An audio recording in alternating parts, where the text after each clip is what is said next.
point now where I apply the fuck it philosophy to everything. And just... Should I be worried about our friendship? Fuck it. Fuck it. Like, that was a buildup. Yeah. Fuck it.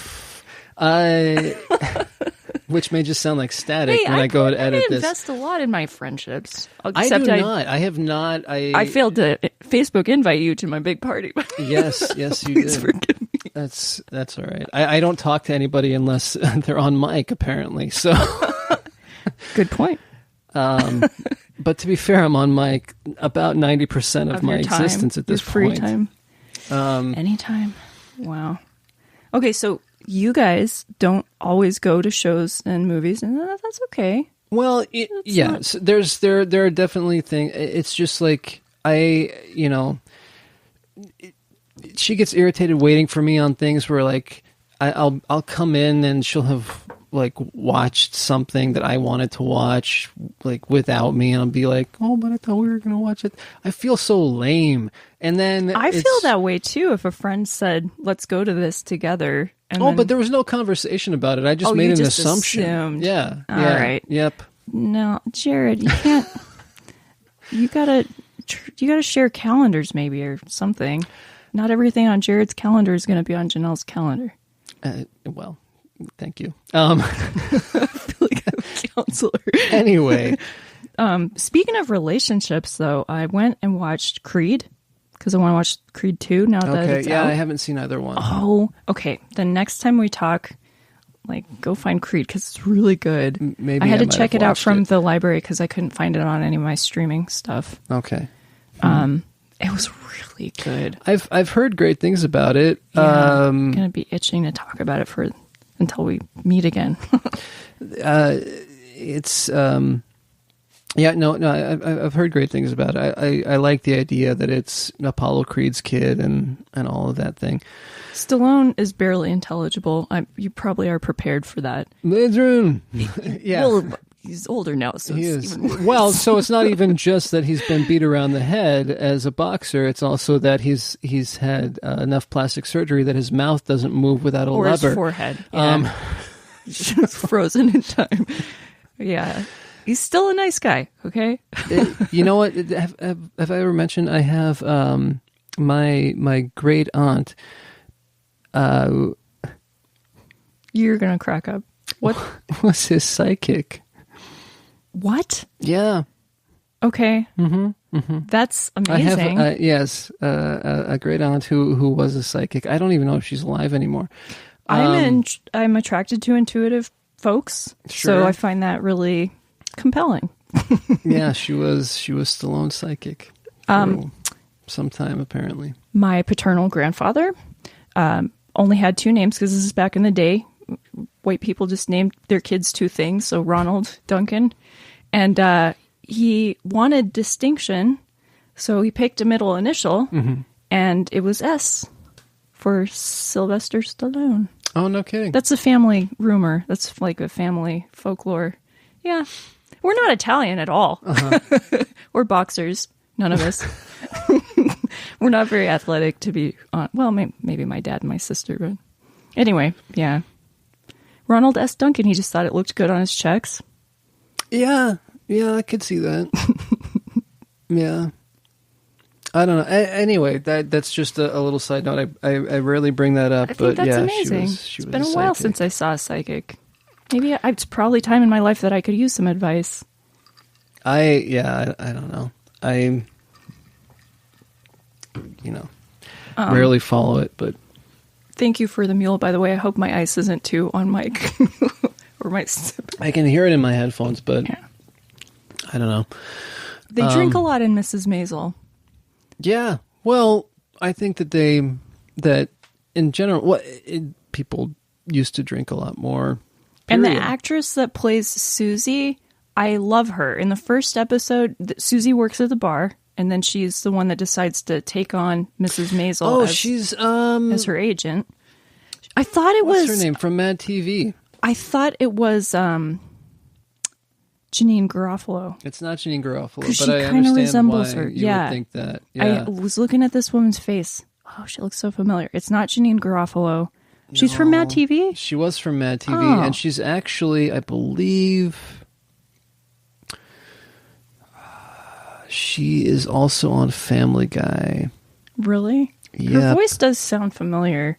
Why am I spacing on her name? I'm looking up the Mrs. I find Susie to be an incredibly likable character. Yeah, no, she's great. And her tiny, shitty apartment is it's because awesome. the people, Alex Borstein. Yeah. That's right. So, I'm going to have to look up who the hell was, and why can't I think of the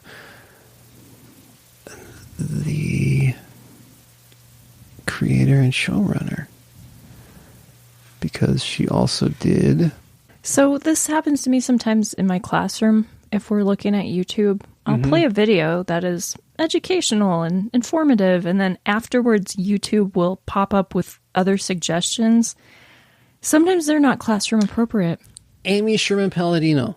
Okay, I never would have known that. I should have known that because I have watched all of Gilmore Girls and I've listened to a ridiculous amount of the Gilmore Guys. So, did she show up on Gilmore Girls? She's the creator of Gilmore Girls. Oh, the creator. Okay, yeah. Sorry. I thought we were still talking about Susie, the actress that plays Susie. No, that's Alex Borstein. Okay. And she was Mad TV, and basically, so Amy Sherman Palladino uses the same actors a lot. She's one of those people like a Woody Allen or like a Coen Brothers, or people troupe. Who have their stable of people that they Paul Thomas Anderson. I like that word, stable. Yeah, I use that a lot because it implies that these people are horses and not special at all. Yeah, who was she on? She was a big role on Family Guy. Oh.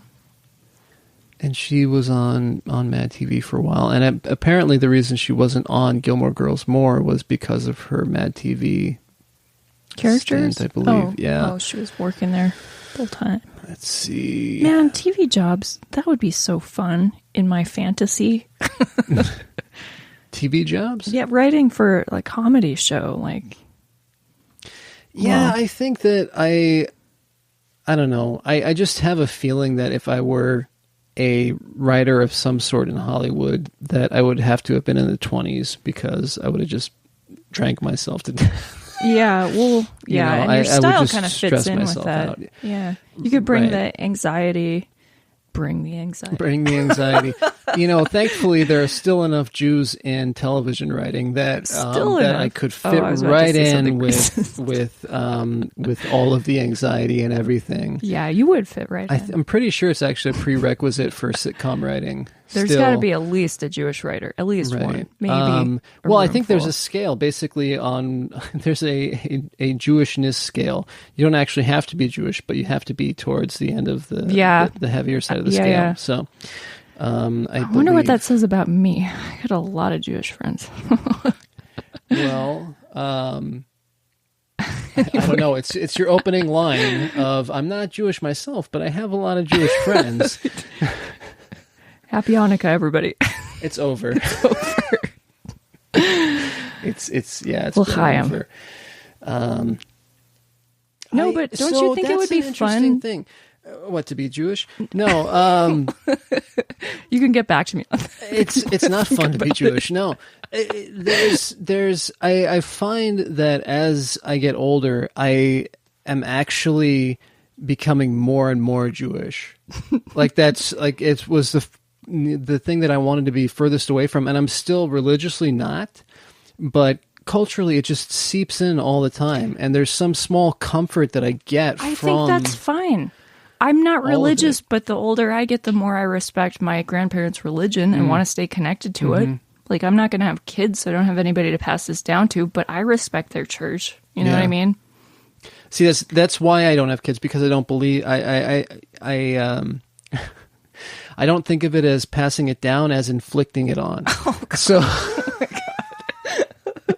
Well, I see... Okay, this is my background, but I feel like a lot of the values that I have, like the good ones, came from my church. And like learning to really love people and volunteer and be a humanitarian and care about others. I'm certain that came from stuff that I learned at church and at I feel like all of my values came from, well, I'm not going to do that. So, well, maybe a little of that too. You can pick and choose. But if you're Catholic, they call that cafeteria Catholicism, if you pick and choose the parts that you want to believe. Oh. And there's a lot of guilt. I'm glad I didn't grow up Catholic. See, in Judaism, they call that you're dead to me. Yeah. Or if you're Amish, you get shunned. Mm-hmm. Nope. I'm glad I didn't grow up with too much guilt. I got all of the guilt and none of the belief. Oh, that sounds like the worst. Yes. Outcome. Yeah, pretty much. Aw. If there's, this is Change stuff. This is going to devolve quickly because I was about to say, if there's a worst of something, I'll find it. All right.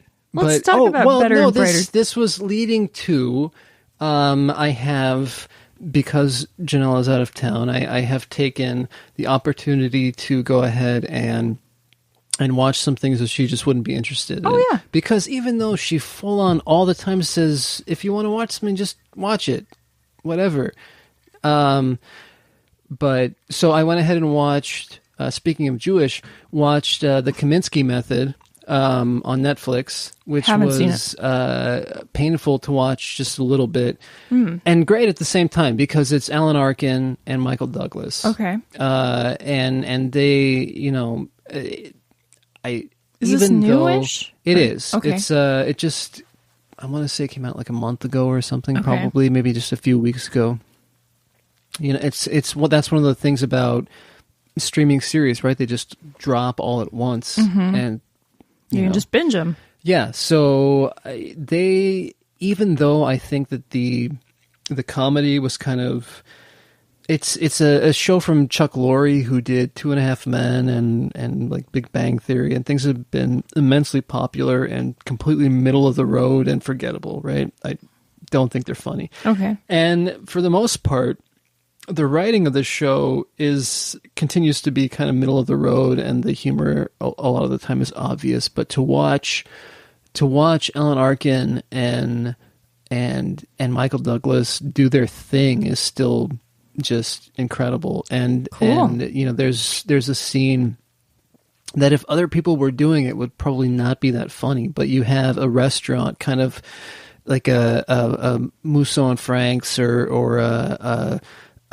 Cantor's or something that's very storied Hollywood sort of restaurant, right? Okay. And you have at a table Michael Douglas's character and Alan Arkin's character. Michael Douglas is an acting coach. He's kind of a famed acting coach who's taught a lot of people over the years, and Alan Arkin is an agent, and then you have Elliot Gould playing himself. Oh. And it's these three just interacting, and it's just such a masterclass in comedy, and it's hysterical. And watching these people, it's like I said, the show itself is not great, but watching these people together. I want to see these guys in their golden years. That's interesting.